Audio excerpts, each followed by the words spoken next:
Hey everyone, you're sitting at a table, surrounded by a stack of colorful cards. Narrator, ever wondered how many cards you can actually have on Monzo? It's a question that's popped up in my mind more than a few times. So, let's dive in and find out. Building context. Cut to a shot of someone scrolling through their phone, looking at the Monzo app. Narrator, before we get into the numbers, let's talk about why Monzo might be a good choice for your card collection. Monzo is known for its sleek design, user-friendly interface, and innovative features. Plus, they offer a variety of card types to suit different needs. Show clips of different Monzo card types: debit, prepaid, and metal.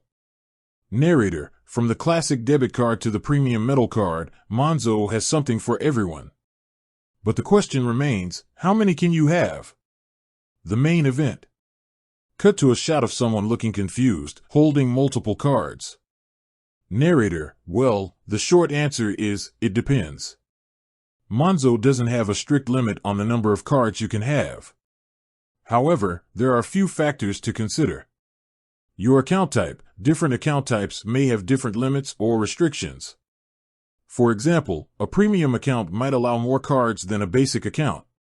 Card types. The type of card you're applying for can also influence the number of cards you can have.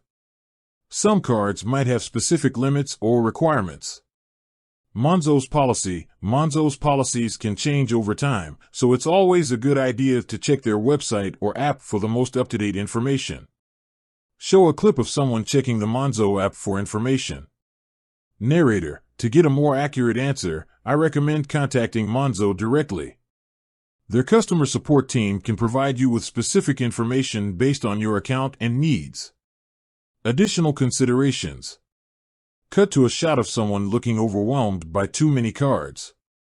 Narrator, while there's no hard limit on the number of cards you can have, it's important to be mindful of a few things. Security. Having too many cards can increase your risk of fraud. Make sure to monitor your accounts regularly and take steps to protect your personal information.